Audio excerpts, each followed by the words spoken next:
India Pakistan issue നടക്കുന്നതുകൊണ്ട് തന്നെ പാകിസ്ഥാൻ നമ്മളിലേക്ക് cyber attack ചെയ്യുന്നുണ്ട്. വാട്സ്ആപ്പ് ഉപയോഗിക്കുന്നവർ ഇപ്പോൾ തന്നെ ഈ 7 കാര്യങ്ങൾ ചെയ്തില്ലെങ്കിൽ നിങ്ങൾക്ക് പണി കിട്ടും. ദയവ് ചെയ്തിട്ട് ഈ വീഡിയോ നിങ്ങൾ മാക്സിമം എല്ലാവരിലേക്ക് ഷെയർ ചെയ്യുക.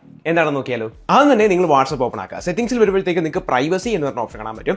അത് ക്ലിക്ക് ചെയ്തിട്ട് താഴോട്ട് വരുമ്പോഴത്തേക്ക് അഡ്വാൻസ്ഡ് എന്ന് പറഞ്ഞ ഓപ്ഷൻ കാണാൻ പറ്റും. അവിടെ നിങ്ങൾക്ക് 3 ഓപ്ഷൻസ് കാണാൻ പറ്റും. ഇത് 3 നിങ്ങൾ എനേബിൾ ചെയ്യുക. ബ്ലോക്ക് അൺനോൺ അക്കൗണ്ട് മെസ്സേജ് നിങ്ങൾ എനേബിൾ ചെയ്യുകയാണെങ്കിൽ അൺനോൺ ആയിട്ട് വരുന്ന അക്കൗണ്ടിലെ മെസ്സേജ് എല്ലാം കംപ്ലീറ്റ്ലി ബ്ലോക്ക് ആവുന്നതായിരിക്കും. അതേപോലെ IP അഡ്രസ് പ്രൊട്ടക്ട് ചെയ്യുന്നത് എനേബിൾ ചെയ്ത് കഴിഞ്ഞാൽ മറ്റുള്ളവർക്ക് നമ്മുടെ IP അഡ്രസ് കിട്ടുന്നത് നമുക്ക് പ്രൊട്ടക്ട് ചെയ്യാനും തടയാനും പറ്റുന്നതായിരിക്കും. ഡിസേബിൾ ലിങ്ക് പ്രിവ്യൂ എനേബിൾ ചെയ്ത് കഴിഞ്ഞാൽ ഈ ലിങ്കിന്റെ പ്രിവ്യൂ വന്നിട്ട് അതുവഴി സ്കാം ഒക്കെ നടക്കുന്നത് ഒഴിവാക്കാൻ പറ്റും. നാലാമത്തെ ഓപ്ഷൻ നിങ്ങൾ ഇതേ പ്രൈവസി എന്ന് പറഞ്ഞ സെറ്റിംഗ്സിനകത്ത് കോൾസ് എന്ന് പറഞ്ഞ ഓപ്ഷൻ കാണാൻ പറ്റും. അത് ക്ലിക്ക് ചെയ്തിട്ട് സൈലൻസ് അൺനോൺ കോൾ എന്ന് പറഞ്ഞ ഈ ഒരു ഓപ്ഷൻ മസ്റ്റ് ആയിട്ട് എനേബിൾ ചെയ്യണം. ഇത് എനേബിൾ ചെയ്ത് കഴിഞ്ഞാൽ അൺനോൺ നമ്പറിൽ നിന്ന് കോൾ വഴി അറ്റാക്ക് വന്നു കഴിഞ്ഞാൽ നമുക്ക് തടയാൻ പറ്റും. ഇനി അഞ്ചാമത് സെറ്റിംഗ്സിൽ സ്റ്റോറേജ് ആൻഡ് ഡേറ്റ എന്ന ഓപ്ഷൻ കാണാൻ പറ്റും. അത് ക്ലിക്ക് ചെയ്തിട്ട് താഴോട്ട് വരുമ്പോഴത്തേക്ക് മീഡിയ ഓട്ടോ ഡൗൺലോഡിനകത്ത് ഡോക്യുമെന്റ്സ് മസ്റ്റ് ആയിട്ട് നിങ്ങൾ നെവർ കൊടുക്കുക. അതായത് ഇപ്പോൾ സൈബർ അറ്റാക്കിൽ മാൽവേഴ്സ് ഇതേപോലെ സെൻഡ് ചെയ്യുന്നുണ്ടെന്ന് പറയുന്നുണ്ട്. വാട്സ്ആപ്പ് വഴി മാൽവേർ വരുന്നുണ്ടെങ്കിൽ തീർച്ചയായിട്ടും ഡോക്യുമെന്റ് വഴി ആയിരിക്കും വരുന്നത്.